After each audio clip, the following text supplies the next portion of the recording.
La couleur des règles en dit long sur votre état de santé. Mieux une femme sera informée des processus biologiques de son corps, mieux elle pourra agir pour optimiser ses fonctions et atteindre son bien-être. La couleur des règles est un indicateur de votre état de santé. Car le sang menstruel se compose des déchets de l'organisme.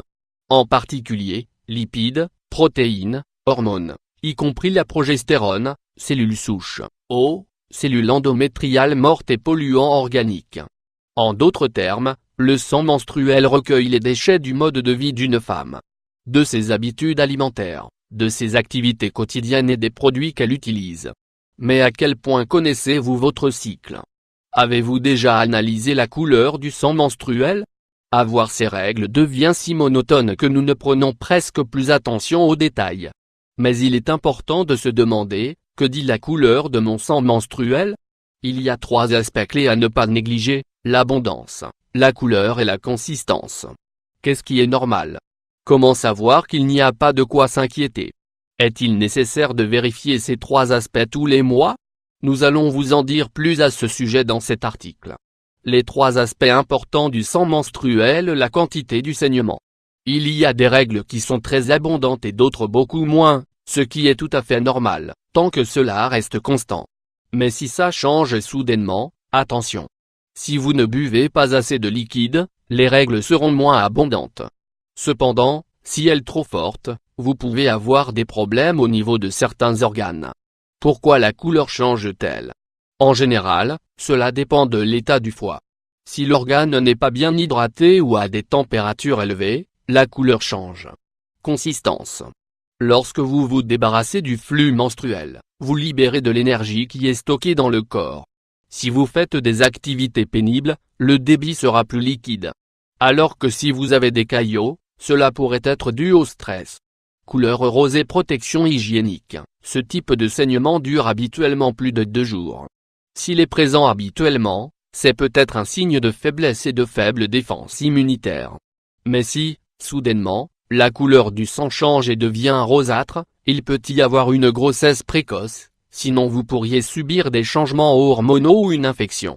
Rouge intense. Un flux menstruel rouge intense signifie qu'il vient d'être produit.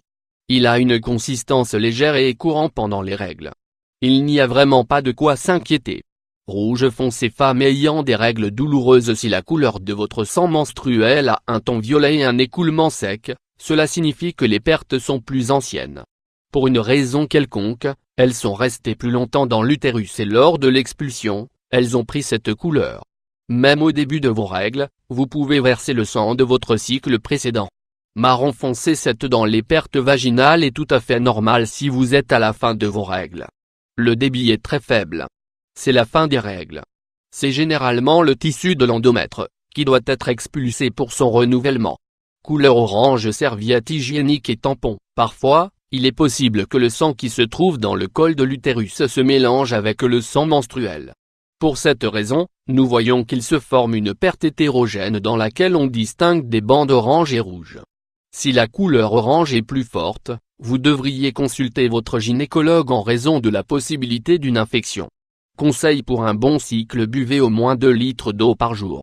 Faites attention à ce que vous mangez. Des changements soudains dans votre façon de manger modifient vos émotions et votre condition physique.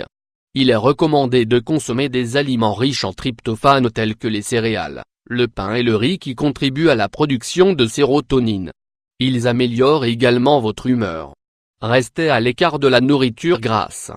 La malbouffe et le flux menstruel ne sont pas une bonne combinaison, car ils sont un déclencheur de la constipation et de la réduction d'estrogène.